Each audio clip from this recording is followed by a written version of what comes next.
The road to the Montenegro ranch tasted of dust and silence.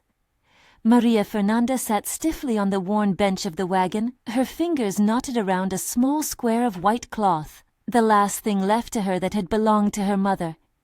The handkerchief smelled faintly of lavender and old prayer. When she held it to her face, she remembered a kitchen where laughter had once been more persistent than fear. Now the laughter felt like a thing from another life, the sort of memory that could be folded and tucked away until it stopped hurting. Her stepfather, Evaristo, had kept his mouth shut most of the journey, posture rigid as a man who believed he had reduced trouble to numbers. He had sold her the way one sold a horse that still had spirit, but not the right pedigree. Short conversation, a piece of paper he called law, the nod of men who never asked how a girl might feel. The memory of the exchange burned sharper than the sun. The small legal phrase Evaristo read like a sermon. The way the other men glanced at Maria as if she were an animal worth less than their anger. It had been a transaction that pretended to be protection, but Maria had felt the sting of betrayal like an unpaid debt. Beyond the low hills, the Montenegro house crouched under a sweep of sky, granite and timber, and a line of wind-sculpted trees. The ranch was all angles and shadow, a house that had been built to keep the world at bay, to host storms behind thick walls. Gabriel Montenegro stood on the wide porch as the wagon approached, a silhouette against the pale afternoon, like a sentinel carved from dark wood. He was a man accustomed to being measured by others' fear.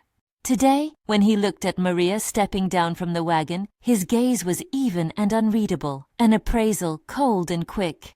"You're late," said Ursula, the housekeeper, whose voice had the sort of authority that filled rooms without raising itself. She did not look at Maria when she spoke. She catalogued her like a ledger entry. Estella, the cook, tucked a stray curl behind her ear and offered Maria a small, uncertain smile, the kind of careful kindness that would become important later. Gabriel's hand stopped Maria's before she could rise to meet the porch steps. It was neither rough nor particularly gentle.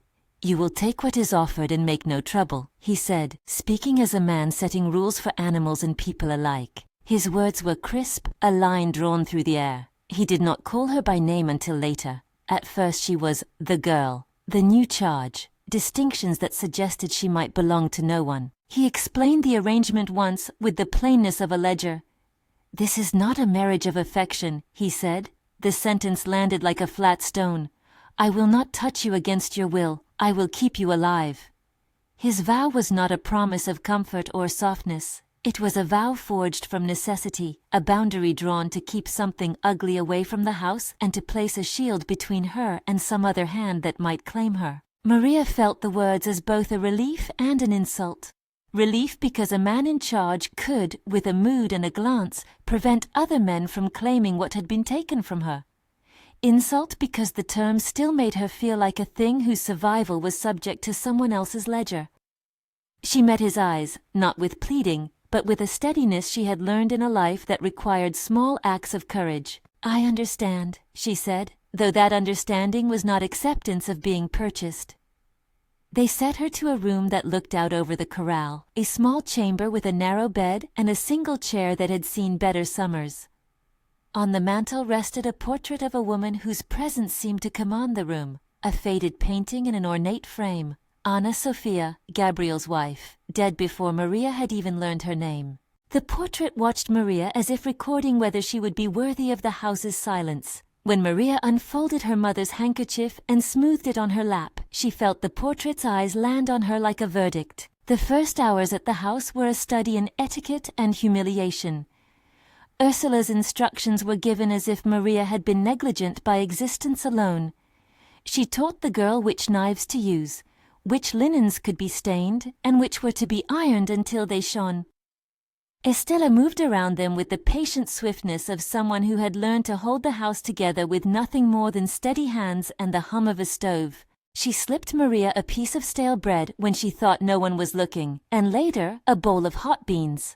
"Don't be proud," Ursula warned, not unkindly, but like a woman who had seen pride get people killed by simpler things. By over-speaking, by refusing to follow a rule. "Here, you learn the rhythm." The rhythm was a language of hard work and quick eyes. The ranch expected things from those who fed it and tended it. Maria learned to saddle a horse, to brush leather until it took on the low sheen of respect. She learned, too, how people watched her.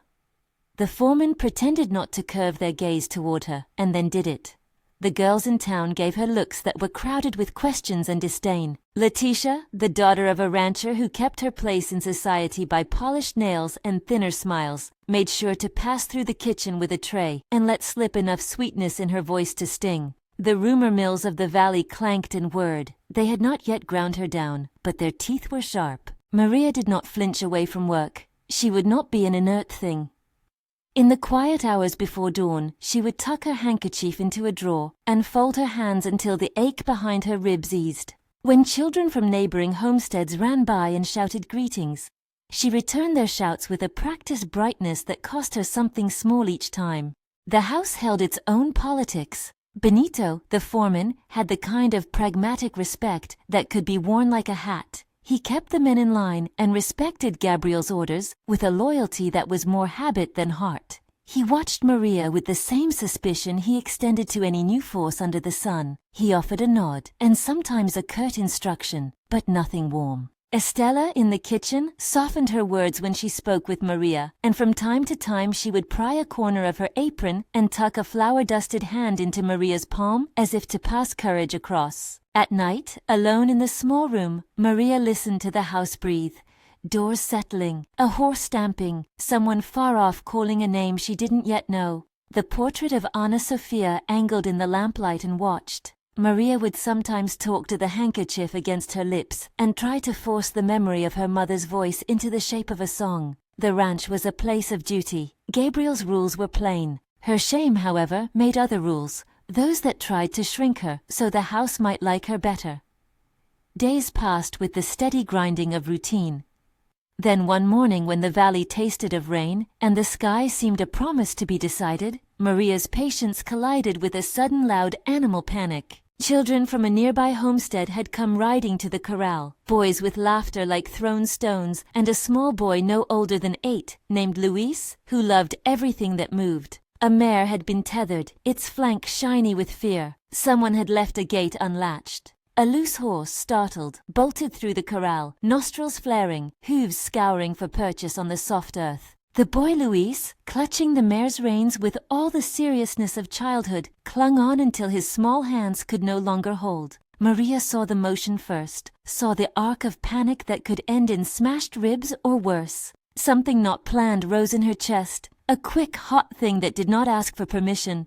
She left the saddle she was brushing and sprinted forward, her boots kicking up the damp dust. Hands tried to stop her. Benito reached, but she raced on, the small handkerchief fluttering like a white flag in her back pocket. The horse swung and reared, a frightened mountain of muscle and neighing sound. Luis skidded and fell, the reins slipping between his small fingers. For a breath, the world narrowed to the mare's blind eyes and the child's helpless body. Maria threw herself between them, using the flat of her palm and a shoulder to redirect the animal, to claim the space with the stubbornness of a thing that refused to be erased. She felt the scrape of leather, and felt the horse's flank slide past her hip, a shock of heat against her dress. The world erupted in shouts. A man lunged, horses bolted, someone cursed. For an instant, Maria thought the animal would crush her. She thought of Evaristo's laugh and the square of the handkerchief at her throat, and she hitched her breath like a bell. Then the mare turned, not toward her but away, startled by the human press. In that movement, a hand, Gabriel's hand, came across the scene, swift as a hawk. He grabbed the reins with a force that made the mare huddle and bow. Benito and 2 men held back the rest of the panicked animals. Luis lay on the dirt and looked at Maria with wide eyes and something like worship. He had been saved by a girl who smelled of dust in the kitchen, whose skirts were already scraping mud. Gabriel's gaze landed on Maria, and there was a flicker, a thing like relief or recognition, something that did not belong on the surface of a man who kept his face carved. "You will not stand in the path of danger for others for no reason," Gabriel said afterwards, his voice low, not reproachful but not relieved. He knelt to check the boy's pulse like a man accustomed to measuring more than feelings. Maria stood, palms white. She had grazes on her forearm where leather had cut, and a small bruise on her hip. Her heart thudded like a trapped bird. "You could have been hurt," Estella said, voice trembling between anger and gratitude, as she put a caring hand on Maria's arm and led her toward the cookhouse. The apron smelled of stew and something healing. Estella did what she did again, offered bread, warm water, a knowing touch. She pressed a rag to the scrape on Maria's knee with practiced fingers. Gabriel watched the exchange with a guarded expression. He had, in front of men and horses, done what he had always done. He had asserted control, pulled a moment from chaos, and made it lawful again. But his hand lingered on the reins a beat too long, and someone saw it. Rumors in the valley would take that little reverence for a private motion and turn it into something louder.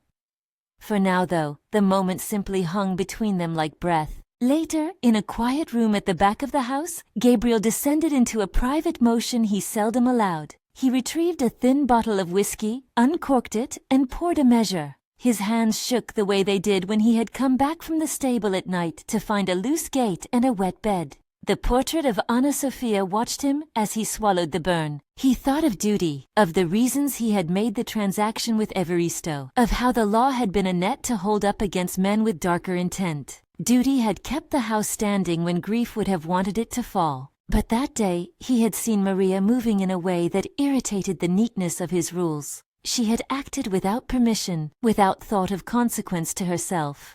There was something about the line of her jaw when she steadied the boy that made Gabriel feel a tug like a horse's reins against his chest, pulling him towards something he had long promised himself he would not feel again.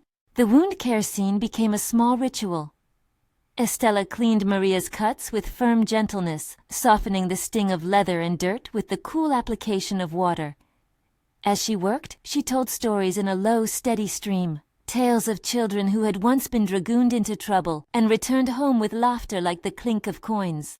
Maria listened, and for the first time since the sale, let herself answer without the armor she normally wore. "You're brave," Estella said simply, and it was the first time anyone in the house had called her that without prerequisiting the word with pity. "Brave or foolish," Maria replied. The question was a defense as much as a joke. She did not want pity.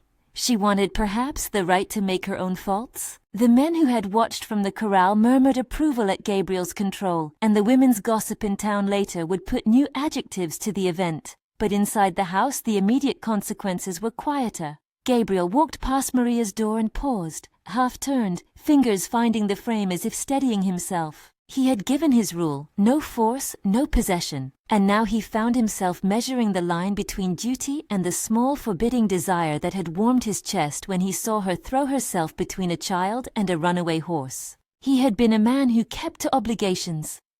After Anna Sophia's death, he had folded his life around duty like a seam and stitched it tight. Duty meant running the ranch, protecting the land, guarding the name. Duty meant making arrangements that, though humiliating to others, kept a house free of scandal. Desire had been for him a dangerous thing, an open wound that let wind through. To want someone was to risk losing them, and he had learned to prefer the slow discipline of control to the fever of wanting. The sight of Maria, hands raw and hair strung with dust, reopened something he had built a wall around. He told himself he was grateful she had acted, that her courage had been useful. He did not yet know how to translate the tug in his chest into anything that fit the ledger of a man's responsibilities. For now, his boundaries would hold, he would keep his word, and he would watch. Maria, for her part, had learned quickly that gratitude and pity were not the same. She had been saved, and could not deny the relief in that fact, but she would not permit herself to be ashamed to the point of silence. She had her handkerchief, and she carried it folded in a pocket as if it were a talisman against forgetting who she had been before she had been traded. She could not forget the beginning, Evaristo's handshake, the men who counted coins instead of human breath, and she meant to be cautious of anyone who looked upon her as a simple solution to a problem. In the days after the rescue, small things shifted. Gabriel spoke less coldly in the mornings. He lingered over a report about the horses and was more likely to call out a detail to Maria as if testing her. He sent her small tasks that required a steady hand, tacking saddles, checking ration lists, cataloging medicines. There was a practical trust in the work he gave, a reliance that was not fondness but neededness. Maria took these tasks like a woman staking her claim to usefulness. She would return tools cleaned in a manner that suggested pride, and Benito would sometimes glance at her with a new grudging respect. A moment came one evening when they found themselves alone by the far paddocks, the sun a bruised coin sinking out of the sky. Gabriel had gone to check a gate, his routine, and Maria had followed, ostensibly to fetch a lantern. The air between them was cool with the approaching night, and the ranch around them inhaled in colors of shadow. "You bled tonight," Gabriel said, not unkindly, and it was the most domestic thing he had said since she arrived. It made Maria look up, startled. There was no softness in his face. If anything, there was a brittle quality she had been expecting. But beneath it she saw something else, concern that had learned to show itself as a plain fact rather than a sentiment. "I'll be fine," she replied, and the words were a shield that felt thinner now that she had to lift it. She was aware of the boundary he had laid down earlier, the legal promise, the vow of protection articulated like a contract. She was aware of how skin could misinterpret such things. "I meant it," he said after a pause, "the other day, about not taking you without your will. I need you to know the difference between protection and possession." His voice was not an apology, it was a stipulation, a reassertion of the line he had drawn. But there was also an undercurrent, less a promise than an admission, that he had no intention of using his position to force anything upon her. It was a strange mercy and a strange imprisonment rolled together. Maria met his gaze and found herself returning his steadiness. "I know," she said. She did not bargain for more than that.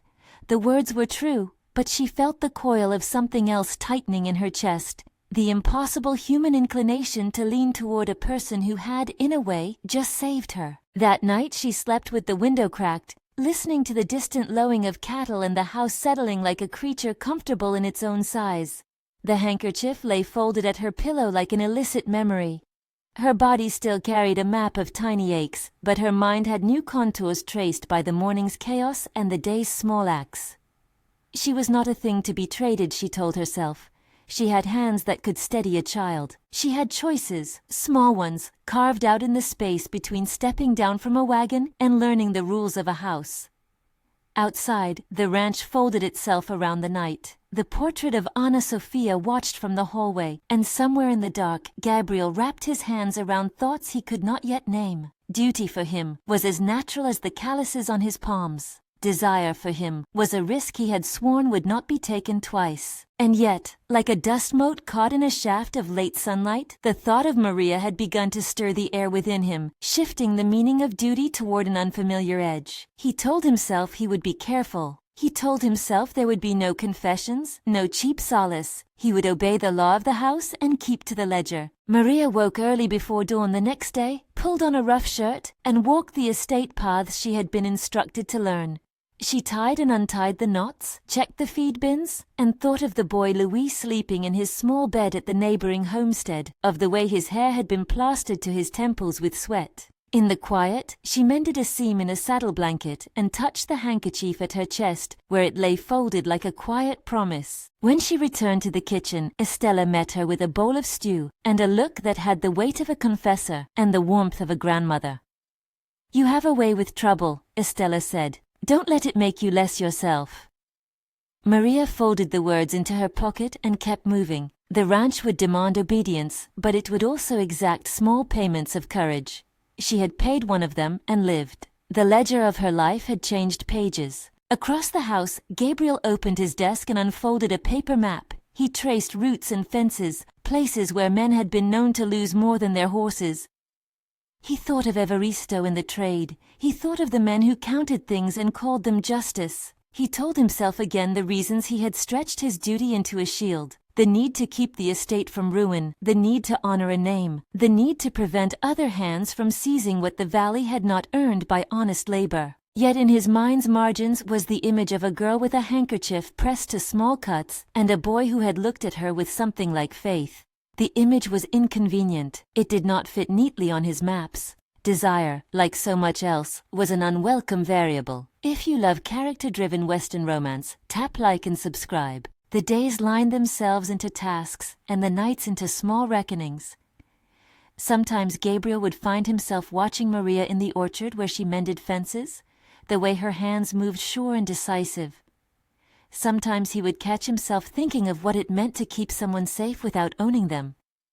She watched him too, in the way a person watches a lighthouse, careful to note its position and wary to stand in the beam lest they be revealed. And somewhere in the daily churn, the community began to whisper a new note. People would recount the horse and the child's narrow escape as if retelling a legend. Some called Maria reckless, some called her brave. Letitia, with her practiced smiles, found a new edge to her sniping. Men speculated. Men always speculated. Gabriel knew that a man like him could not afford idle talk to become a threat. Duty required action, a word to a neighbor, a check on the fences, an eye on the men whose glances were too long. Desire required nothing except its own appetite. For now, Maria did what she could. She worked, she listened, and she kept the handkerchief folded in her pocket like a small, stubborn litany of survival. She had been sold, and yet she remained more than what had been bought. Her choices would be quiet at first, small rebellions in the shape of a straightened blanket, a precise knot made with care, but they would be hers.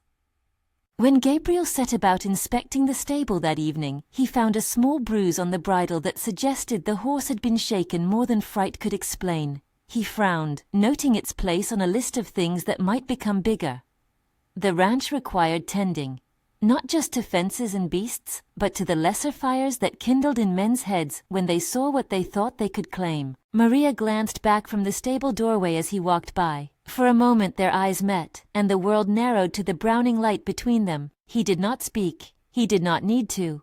Duty and desire sat between them like two old men at a table, one tapping his finger, the other whispering the cost of the wager. She returned to her chores, quieter now, carrying the knowledge that any small thing she did would be read and reinterpreted by 1,000 eyes. But the knowledge that she had thrown herself in front of a runaway horse and that a child slept that night only because of her kept a fierce warmth in her chest. The ranch had a rhythm, a law, and she would learn it, shape it, and when necessary, defy it. That night, the stars were a scatter of bits on black cloth. The house creaked and settled. In the small room with the narrow bed, Maria unfolded the handkerchief and smoothed its edges with fingers that trembled just enough to remind her she was alive. Outside, the ranch breathed and turned under the weight of a sky so vast it could hold the secrets of men. Somewhere between the ledger of duty and the pull of desire, a new account was being written, one that would demand payment and gift in equal measure. She did not know then how costly that account would be. She only knew that she had done something no one had expected, that she had taken action rather than bend, and that in the stillness of the ranch she had begun to feel the shape of a future that was not solely dictated by the men who counted coins and the shadow of a man's past. For the first time in months, she allowed herself a faint hope that survival might one day look like something other than endurance. The house slipped into night, and the portrait of Anna Sophia watched like a memory that would not let go. Gabriel sat with his thoughts on the map of fences. Maria pressed the handkerchief to her chest and slept with the awareness that, in saving a child, she had shifted something in the house's orbit. Duty had been proven useful, desire had been stirred. Both would demand reckoning. The days after the rescue folded into a taut, watchful rhythm. People spoke in quieter tones around the Montenegro porch, as if a new animal had moved into the valley and everyone were waiting to see whether it would bite or purr. Maria measured each footfall, each nod, as carefully as she checked the bridles. The house offered her work, and the world watched. Her small rebellions, straightening a sheet, returning a saddle polished to a dull glitter, became proof that she would not be reduced to shame. Rodrigo's name began to slip into those low conversations, like a stone thrown into a still pool. He had been away for months, and then he returned, clean-booted and polished in a way that looked like pretense. He wore the kind of smile that could grease the gears of gossip into motion. Letitia brightened when he entered the room. Gossip had found a face to attach itself to. Men nodded as though at something sacred. Rodrigo moved through the town with the specific ease of a man who believed he owned every silence he crossed. He came to the Montenegro gate smiling with hospitality like a blade. Gabriel met him on the porch as he had met many men, with a calculation that weighed threats against necessity. There was a courtesy in their exchange, the exchange of two men who knew how to speak without scandal. But the air carried the static of things unsaid. Rodrigo's eyes skimmed the house like a tallyman. The big barn, the stoop, a woman in the kitchen, a portrait in the hallway. "Gabriel," Rodrigo said, his voice smooth as oil over leather. "I heard small talk travels fast. How's the house and the new addition?" Gabriel's reply was not a warmth, but a measured bar. "The house is in order, Rodrigo. You know how the valley likes to know more than it ought." Rodrigo tipped his head and let the weight of his interest sit, like a cat watching a bird. "I'm only interested in the house's well-being. With Anna Sophia's kin nearby, one wants nothing but the best for the family's honor." The words landed like an offering and a threat. Gabriel felt them as such. There had always been a tension between keeping a name and bending to expectation. Rodrigo's visits multiplied in the weeks that followed. Small, civil in the daylight, edged in insinuations in the tavern at night. He moved in soft circles, introducing himself to the foreman with compliments that were, when examined, demands in disguise. He talked about land, about the future, about the kind of management he might bring. He asked questions about ledgers and fences. He asked once too many times about Maria. "She is under my protection," Gabriel would say, flat and final. It was a sentence meant to close a conversation. Rodrigo heard it as a crack in the door he intended to wedge open. The rumor mill found new fuel in Letitia's eager voice. She fluttered through the kitchen with more than kindness. She delivered poison in bowls of stew and ladled it with sugar. "She's new here," she'd say aloud where others could hear. "Who knows what she will seek? Some women have a talent for changing a man's plans." Letitia's words were small, but they landed where men were idle long enough to let them grow wings. One afternoon in the market, when the light bent like an old coin and people bartered eggs and gossip, Gabriel found himself at the center of a circle. A neighbor had overheard a man claiming that Gabriel planned to sell portions of the ranch, that debts had pressed him thin. The idea that a house of Montenegro might crumble into auction like cheap tableware was a rumor that quieted men into speculation. Gabriel's face darkened. He cut through the chatter with a voice like a knife. "Listen," he said, "if any man has knowledge of our dealings, let him take it to me. But if a man spreads falsehoods to feather his own nest, he will answer for it." His words were both a reprimand and a promise to protect the house's honor. He did not say it to defend Maria so much as to defend the walls that kept men like Rodrigo from thinking the estate was a thing they might pry open and take. For Gabriel, duty was a fortress. Desire had not yet become its architect. Rodrigo, however, did not back down. If rumors could not move the house, then subtler means would. He cultivated merchants who came to the valley with supplies. He made friends among men whose hands could bend law and gossip alike. Strange provisions arrived to the outskirts of the estate. Crates of lamp oil, extra sacks of grain with receipts that matched Rodrigo's handwriting. Estella, who handled stores with the kind of memory that counted things twice and asked questions once, noticed the extra oil and mentioned it to Benito. "We didn't order this," she said quietly as she folded a rag. Benito frowned and shrugged. "Could be a mistake," he offered, practical and not yet feeling the storm. Small acts of sabotage began to show their scars. A hitch on a stable door loosened one morning and nearly let a foal out. A bundle of oats was spiked with a sour smell, wasted and useless. A gate latch was found tampered with. Gabriel took each incident personally, as if the ranch itself had been insulted. He moved with a precision that tested men's patience and kept the stable burning bright with attention. But the undercurrent remained. Someone aimed to make Gabriel look careless, weak, distracted. For Maria, each sniff of scandal felt like a blade passing close to her. She was the easy mark men could aim at without guilt. Rodrigo's insinuations aimed to make her the pivot on which rumors turned. She sensed the shift. Children who had once waved at her crossed the street. Women in market stalls gave her a cold politeness that felt like a salute to a ship going down. She resisted the urge to shrink. She continued, riding morning checks with a steely precision, mending with a neatness that spoke of her resolve. At night when the house slept, she would sometimes stand by the lamp and read a recipe from Estella's old book, letting the words of stews and breads keep her hands from shaking.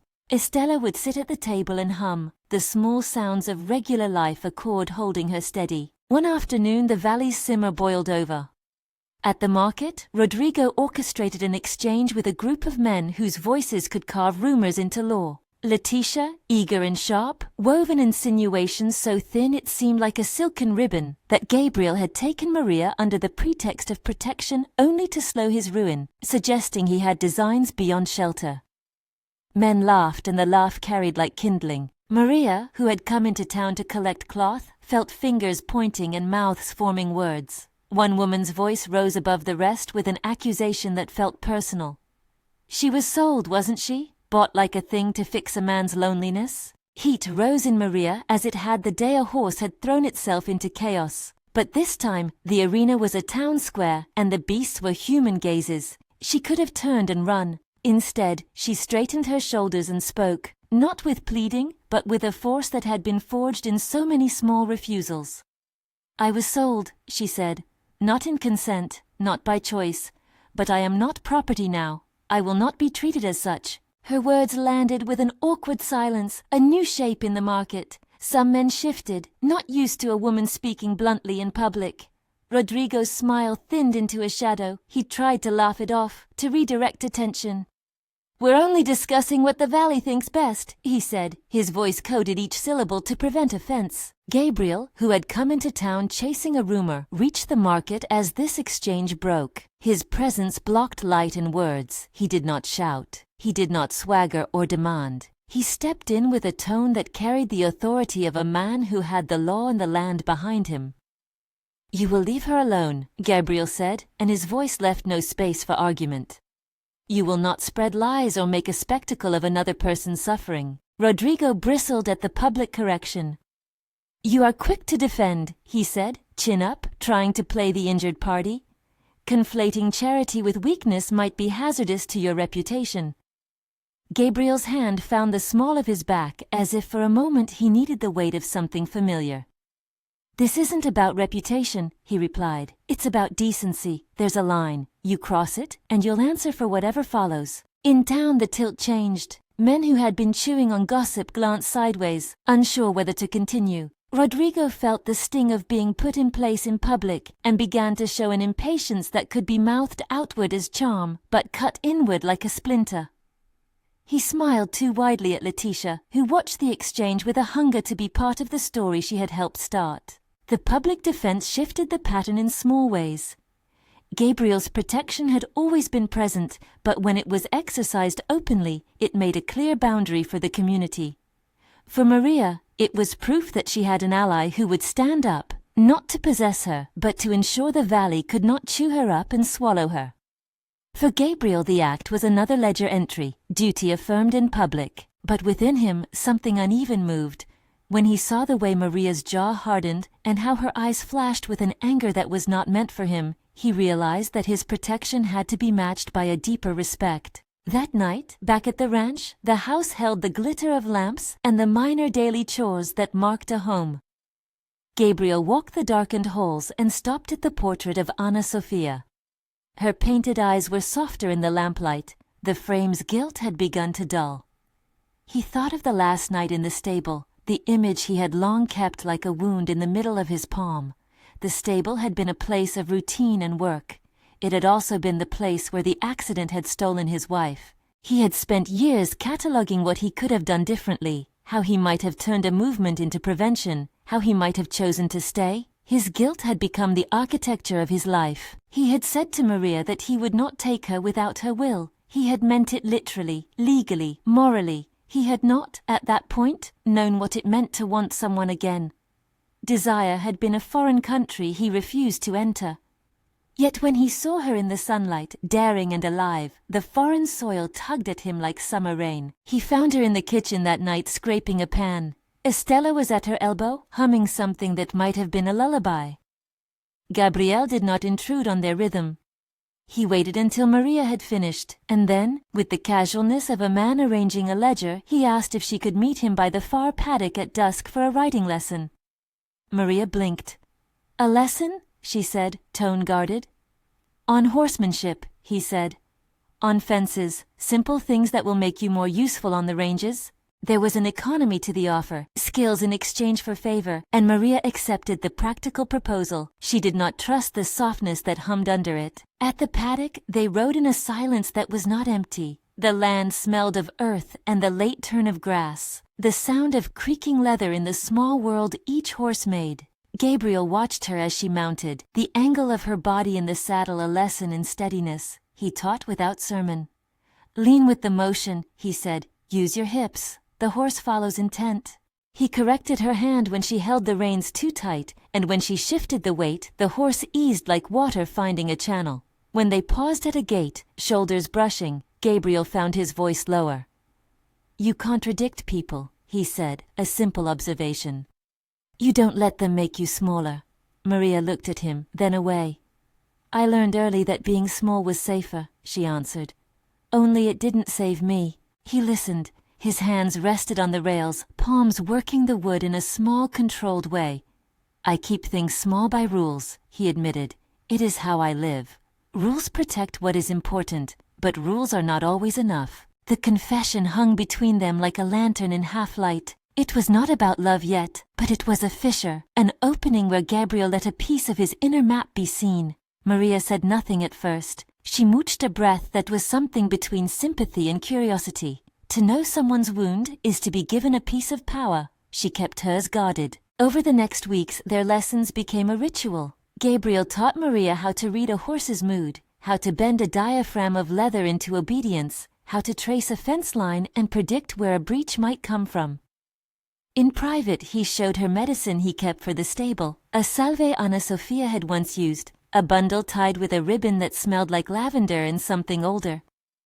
When he handed her the cloth-wrapped jar, their fingers touched. It was only a brush, but each passing moment made the world lean towards something that was not purely duty. Small gestures accrued like savings. Gabriel would leave a cloth or tighten a girth, and Maria would find it later and think about the intention behind the act. He would slide a cup of coffee across a table when she worked late into the night, and she would see that he had minded the small things no one else noticed. He was not soft, he was practical. His gestures were not grand, but they mattered.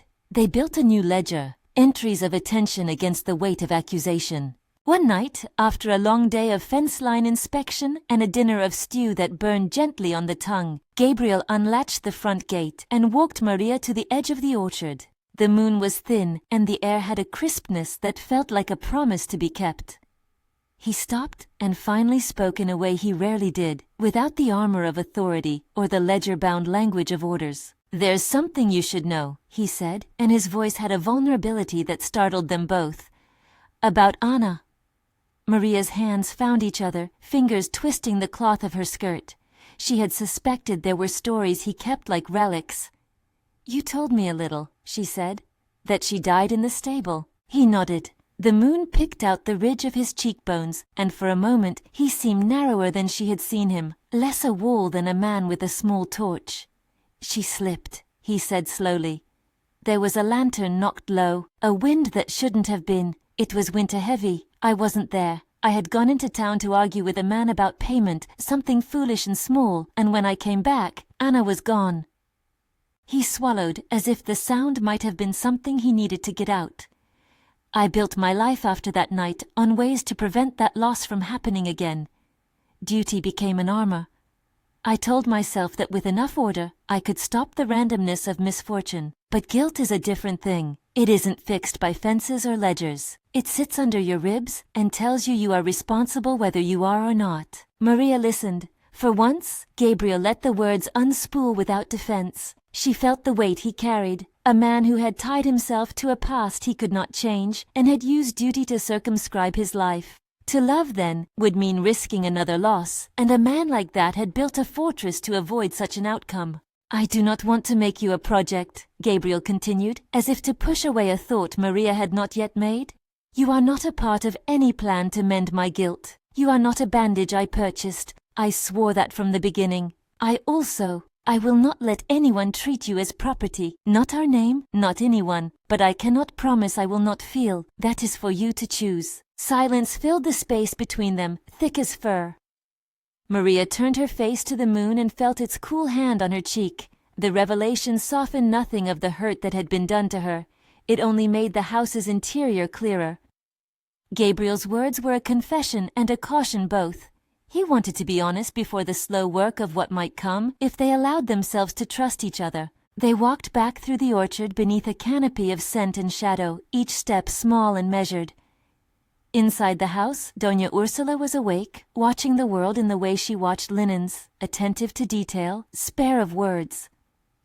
Estella had gone to bed early with the contentment of someone who has given what care she could. Benito was cleaning tack in the stables, humming a tune only he knew. That night, Maria slept with the salve that smelled faintly of lavender tucked into her bag. She did not yet allow herself to imagine futures. She allowed instead a simple observation, that a man could be heavy with grief and still be capable of gentle attention.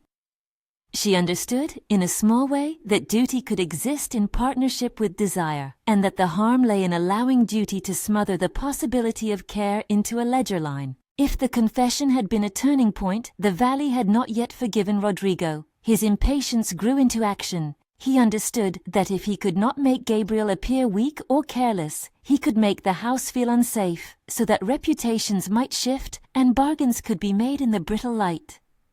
He prowled around the edges of the Montenegro land, like a man measuring the distance between a well and a rope. Men who owed him favors found their debts called in. A nighttime visit to the outskirts by a man thinking himself clever left a gate unlatched and a lantern misplaced. The stable, which had stood for years as a busy hub of animals and life, began to show thin signs of sabotage. One afternoon, Benito came to Gabriel with a half-closed hand, a look on his face that said he had found something only because he could not help himself from noticing. He handed Gabriel a small charred fragment of cloth and a tin bottle crusted in soot, the label long burned off but its body familiar to those who knew the carts. "We found it under the tack room," Benito said. "Near the feed, smelled of lamp oil." Gabriel's throat narrowed. He turned the fragment over with a practiced, careful hand. Hands that had repaired fences for years moved now with something else, a precision that came from a man who had to know how a thing had been broken. "Who brought it?" Gabriel asked, voice flat.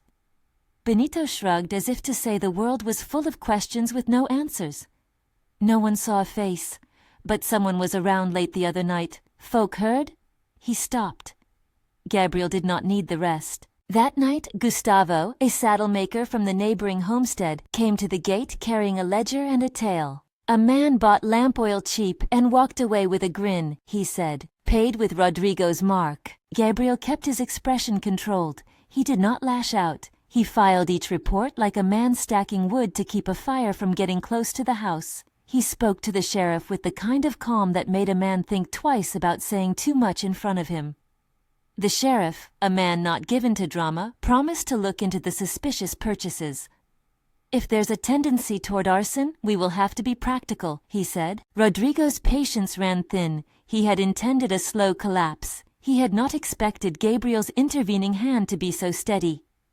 Plans had to accelerate. A last vicious move was afoot. One that would test both the house's defenses and the mettle of the people who kept it.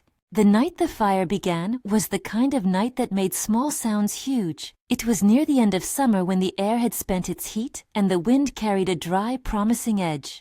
Farmhands had gone to bed earlier than usual because a storm was rumored to be on the horizon. Thunder was a distant thing, not yet committed to sound. Maria had been checking the tack one more time before turning in when she smelled it. The faint, sweet bite of lamp oil carried under the ordinary scents of horses. She paused, nostrils flaring, and then the stable burst with a new breath, smoke, sudden and thick, reeking like betrayal. Panic is a fast animal. It moved bodies and minds into motion. Maria's first reaction was not degrees of thought, it was a bell of action. She saw the flicker near the hay bales first, a rag burning with a stubborn orange tongue. Someone had set it where it could feed the larger heart of the stable. The smell told her it was not simply bad luck. There was intent here. Hands should be steady in a fire. Maria had saved a child once. Now she had to save more. She ran on instincts that had been sharpened by days of small resistances. She shouted for the stable boys, grabbed a bucket, and tore at the door. Flames lapped like a quick tide. A horse neighed in terror, and a small child, Luis, who had been hidden behind a stall door playing with a toy horse, was caught in the smoke near the far corner. He had wandered in after his father had left him to play. Maria's lungs burned when she reached him, but the child's sobs were a compass. She wrapped her arm around him and felt the brittle warmth of the smoke lick at the skin. Gabriel arrived like a shape of thunder. He had been inspecting a fence on the far side of the property when the alarm reached him. He tore across the yard in a rush that made the earth tremble.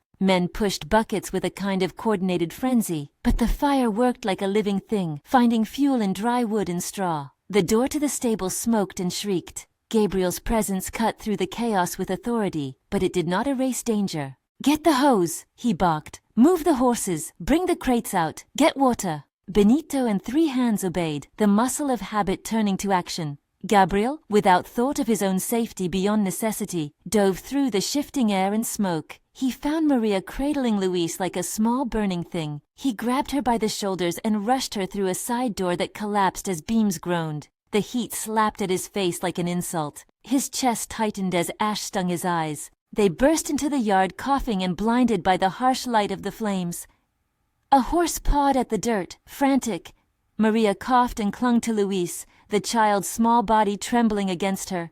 She was ash-smudged, her hair loose and in her face, but her hands were steady as a sentinel. Gabriel, ash across his cheek, did not allow himself to register the terror beneath his skin until later. He was all action, shouting for more water, directing men to pull animals, setting axes to broken doors. When a second flare burst near the feed room, Gabriel's breath hitched. Someone had tried to make the flames go wide. He tore forward, and in doing so he felt the ground under his boots give a treacherous heat.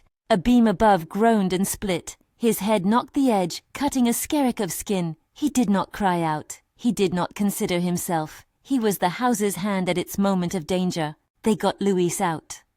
Maria held him and did not let him go. He coughed on oxygen, and the stab of fear loosened in his throat. Estella had a blanket and held it around both of them, murmuring the way only a woman used to comforting could murmur. The house outside the stable was chaos of men and horses, buckets and shouts. The fire had a mind of its own, and the men fought it as if the future of their work depended on every swing.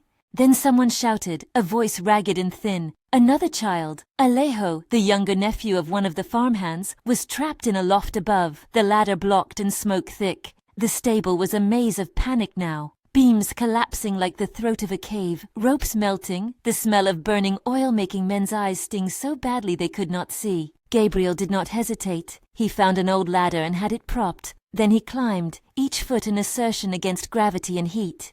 He reached the loft and found the child's small body curled in fright, eyes huge and pinned by smoke. Maria, who had refused to be merely the thing that had been bought, had followed him into the fray, and now they worked shoulder to shoulder, she calming the child with a voice that smelled faintly of lavender, he wrapping a blanket around the boy and pulling him down. They emerged together into a fringe of air that was less thick, less poisonous. Men cheered, not for show, but because life had returned to them in the small bright shape of a child's coughing breath.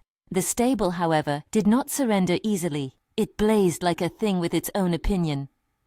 A corner sagged, and a bellowing crack announced that it would not stand long. When the flames finally gave way to the steady, patient work of water and muscle, and the last ember surrendered with a hissing, the men stood around as if holding their breath. The stable was a skeleton where things had once been alive. Ash puffed into the air at their feet like disappointed snow. Among the wreckage, in the dirt, someone found a charred tin bottle. Its label was long gone, but the shape was clear, used for lamp oil or kerosene. Near it lay a scrap of cloth tied in a knot with embroidery that belonged by the pattern to a household article Rodrigo often used. It was the kind of detail that would take a gossip a week to swallow and make a fact of in a day. Rodrigo's name fit the scene like a key into a lock. A man who would sabotage must have hands and access. But proof needed more than murmurs. It needed witness and pattern. Benito, mud on his boots, found footprints that led away from the yard toward a path only guests sometimes took.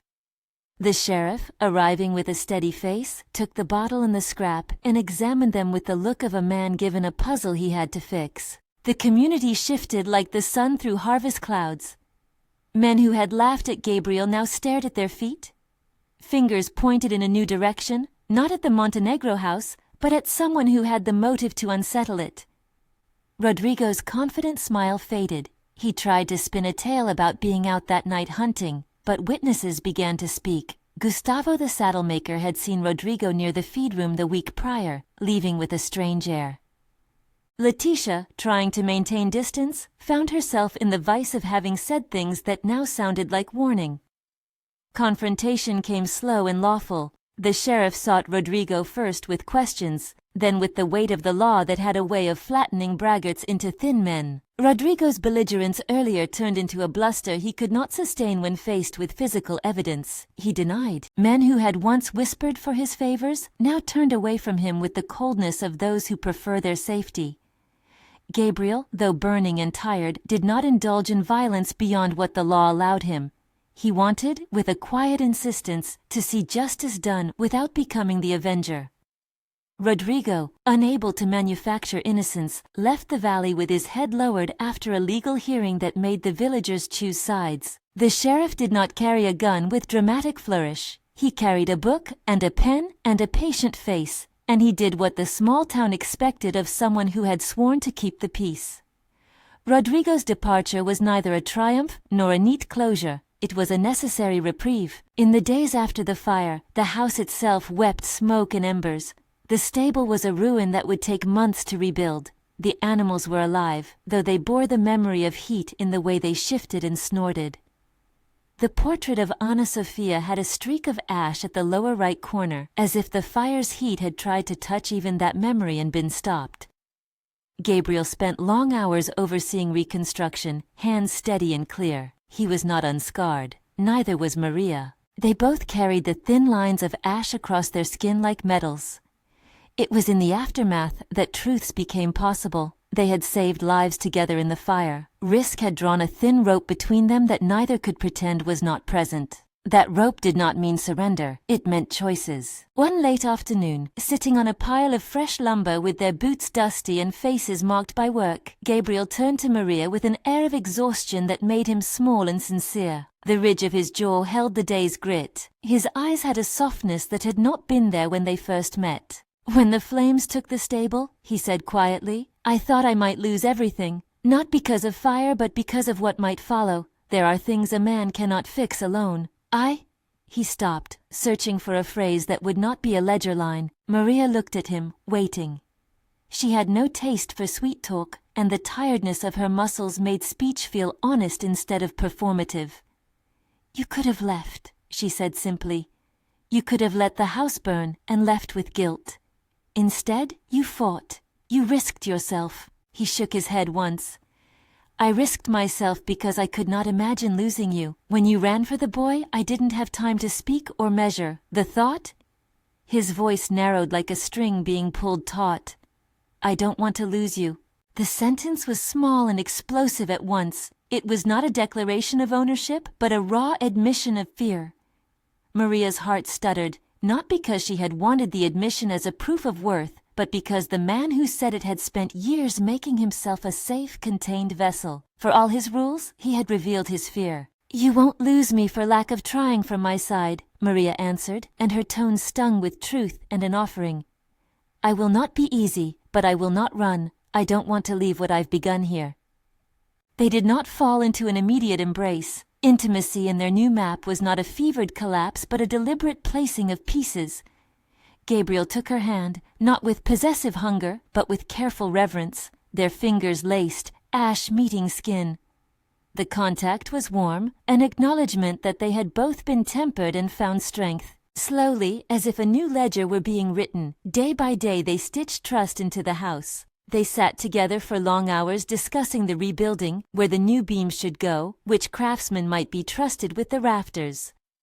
Estella hummed when they spoke of paint and sacks, and saw that the two invested men were both practical in their ways of loving. Doña Ursula, who had watched everything like a stern judge, softened in small ways, leaving an extra cloth on Maria's bed, or a found bread crust with butter hidden within. These were not grand speeches. They were small courtesies that meant more to a life than any crown. The village, watching, began to change its conversation. Letitia, who had been a bright source of venom, lost her appetite for gossip in the face of what had happened. She grew quieter, sometimes visiting the market with an air that had been rubbed thin by shared conscience. Men who had been eager to pronounce judgment before were now those first to carry a plank for the reconstruction. There was a sense among the neighbors that the valley had to make itself right. The Montenegro house was not merely a property, it was the heart of the valley's work. Months passed. The stable rose again, bones of new timber strong and honest. They painted the beams with a seal that would resist weather. Children ran through the new space underfoot, laughing like claims on the future. Maria took on tasks of increasing responsibility. She knew the people, the horses, the sensibilities of the house. She kept the handkerchief, folded in the same pocket, but she had also begun to leave it sometimes on the windowsill to air, as if acknowledging that memories must be kept, but not always clutched. There were tender mornings in which they shared breakfast on the porch with an ease that was not forced. Gabriel would speak about fences. Maria would correct him about the binding of a saddle with a confidence that made him smile. His gaze, once carved by grief, softened when he looked at her, and sometimes he would lay an idle hand against the side of her face when the moment was quiet. No hunger, only a kind of reverence. She welcomed it at times. At others she pulled back gently, requiring the space she had earned. Each time she consented to more closeness, she did it in her own terms. Love, in their world, was not a dramatic surrender, but a series of choices. Gabriel made it part of his duty to see her as equal, a partner in running the estate, a woman whose voice was to be heard. When a neighbor questioned her place in the meeting of foremen, Gabriel would answer curtly and then leave Maria to speak, honoring rather than defending her. She rose to the expectations not because she needed to prove worth to him, but because she had her own claim. The town's children now ran to Maria and shouted greetings. She had become a figure of practical courage rather than a scandal. Luis would sometimes find her at the edge of the paddock and hold a doll stiffly, asking for repairs. She would take the toy and sew it with a thread of gentleness. Gabriel watched these small ministrations and felt the way they settled in his chest like a new careful knowledge, desire that breathed with duty. In the evenings when they sat together and the world smelled of wood smoke and cooking, Gabriel would sometimes go to the portrait of Anna Sophia and stand, hand on the frame. He did not hide his past. He left it there as a person leaves a photograph on a mantel. She had her own light, he once said to Maria. There are parts of this house I still owe to her. I will never erase that. Maria nodded. She was part of the house before either of us, she said. But the house can hold more than one memory. It is big enough for both of you. He let out a small laugh that was almost a sob. I would like to be big enough too, he said simply. Their life did not become a fairy tale. There were arguments over finances and questions about who would take which responsibility. There were nights when Gabriel's dreams would wake him, and he would find himself staring at the dark, hands working a seam in the air as if to repair a past moment.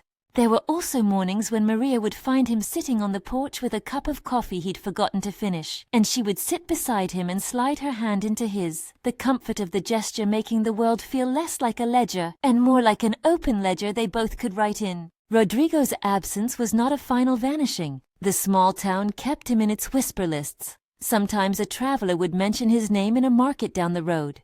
But here at the Montenegro house, the community had learned that to protect one another was not merely to obey law, but to stand up to those who would make others small. One afternoon, months after the fire, a man came through the gate with a letter that smelled faintly of ink and dust. It was a legal notice that required a signature, not of a sale but of defense. Rodrigo had tried to claim slander in his absence, and the sheriff's office sought to make things tidy. Gabriel read it, signed, and set it aside. We will answer any question in truth, he said. We will not be cowards. They did answer. They brought forth testimony, the discarded bottle, the witness to Rodrigo's presence, the ledger of purchases. Justice moved slowly in the way small places often do, deliberate, as if to do things carefully instead of hurriedly. The sheriff took his time. Rodrigo's name remained a shadow, but one that had been stripped of its edges. It would not easily harm what had been rebuilt. The seasons changed. The house carried laughter again in an honest way. There were spring days when Maria planted a small bed of herbs by the kitchen door and watched them grow. Gabriel would sometimes kneel beside her, awkward as a man untrained in such gentleness, and help press the soil. She taught him which herbs to snip for tea. She taught him how to listen to the small signs of a field. He learned, with the stubbornness he applied to wiring a fence, to be present in the small acts of tending. It was not until a late summer evening, clear and starless, that they allowed themselves a real kind of closeness. They had been working all day, and the light was soft, the sort of dim that made everything a private color. Maria had been mending a saddle, and Gabriel had been sharpening tools. Now they sat on a bench outside the house, their shoulders close but not touching. There was a quiet between them as easy as the hum of crickets. For a long moment neither said anything. Gabriel shifted and turned toward her, his expression open. "May I?" he began, and then stopped, the old man of rules surfacing. He wanted to ask for consent in a way that respected the life she had made for herself. "Yes," Maria answered before he could frame the question. Her voice was a small, firm thing. "Yes, you may." He brushed the line of his thumb across the back of her hand, tentative, like testing the water. Then slowly, he leaned in and pressed his mouth to hers. The kiss was not the fevered thing of novels. It was careful and full of the weight of two people who had been through fire and found refuge. When he drew back, their foreheads rested together and they breathed in unison. There were no fireworks, only a settled warmth that spread through them like the beginning of something that would take years to grow. They did not tumble into anything reckless. Instead, for the first time since she had stepped down from a cart with a handkerchief pressed to her throat, Maria felt a new kind of belonging, one that had not been bought and could not be sold. Gabriel felt something unshackle in him. The realization that duty could be a shape that protected desire rather than smothered it. They married. Though the form of their union was close to the original arrangement, the nature of it had changed. The villagers came, not for scandal, but to celebrate a house that had been tried and had not fallen. Doña Ursula pressed a hand to Maria's cheek with approval. Estela cried in the kitchen and baked bread for the guests. Benito stood with a steady pride that said more than words. It was a small ceremony by the standards of the city, but it was true in the measures that mattered. Even the portrait of Anna Sophia found its place in the house differently. Gabriel, with Maria's permission, moved it slightly so that it no longer watched from an altar, but rested among other photos, part of history, not the whole. He did not forget. He had learned to hold grief without letting it form the architecture of his life. The valley changed with them. Men who had once judged found humility in the face of what had been rebuilt. The children, Luis among them, ran with toys and made mud pies in the place where the stable had been. Sometimes Luis would run up to Maria and throw his arms around her in a way that was pure and unafraid. She would ruffle his hair and he would beam like a small sun. Gabriel watched from the porch and felt his heart bend in ways he used to have only for fences and ledgers. Years later, and the years came with quiet blessings, they sat in the dusk with their hands entangled, silhouettes in a field that had been tended by sweat and stubbornness. They had weathered storms, literal and human. The ranch had survived because it had been loved not as property, but as a shared life. Gabriel had been changed by a woman who had refused to be erased, and who had taught him that his duty could include choosing for himself to love. She had not erased his grief. She had made him understand that grief and love could be kept together without one consuming the other. They had learned to resist the simpler narratives, that a woman souled becomes grateful and quiet, that a man hardened by loss needs only a heroine to heal him. Instead, they had worked. Maria had spoken and acted. Gabriel had listened and altered. Their love was not pure redemption, but a mutual choosing, day after day, of one another's humanity. In the cool of an evening when the sun slid gold across the land and the house cast a long familiar shadow, they stood together at the edge of the corral, the ranch around them, the fences, the new stable beams, the orchard where the children played, was a map of what they had defended and what they had gained. Fingers threaded through fingers, ash a long-forgotten streak on old scars, they looked outward toward the valley. The work ahead of them was long and honest, filled with the ordinary tasks of life, but it felt possible in a way it had not the year Maria had first arrived. Gabriel tightened his hold around her hand and, without drama, said the truth he had once left unspoken. "Between what I owe and what I feel, I choose you." Maria pressed her palm to his and felt the solidity of a man who had learned to hold love as a duty better than any ledger had taught him to hold debts. "And I choose not to be what the world expects," she replied. "I choose to be with you, not because you saved me, but because you let me be myself." They did not need a proclamation to make the valley understand. Their lives were visible enough, two people who labored and laughed and erred and forgave. The house kept its memories and accepted new ones without putting them in cages. If this were a story that offered a neat ending, the pages might close here with a flourish. But life lived in the hills is not tidy. They would grieve again, face new storms, and be tested by the small cruelties that always accompany human life. Yet their choices had formed a new shape. Duty softened into tenderness, desire tempered by respect. In time, children's games filled the yard, and the picture of Anna Sophia hung quietly on the wall among other frames that spoke of a family that had endured. The Montenegro ranch kept the rhythm of work and song. Guests came, left, and returned. The town told the story of a woman who had been sold and became a keeper of hearts, and a man who had been carved by grief and learned to choose love again. On a morning that dawned clear and calm, Maria found herself standing at the porch with a handkerchief folded on the rail.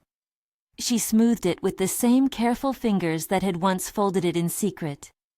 The wind carried a smell of fresh wood and the distant tang of livestock. Gabriel came up behind her and rested his shoulder in the small familiar way they had shaped for themselves. They had been through the arc from duty into desire and found a place where the two could live together, sometimes in tension, sometimes in agreement, always chosen. He had been changed, not by a grand revelation, but by a series of honest reckonings and shared danger.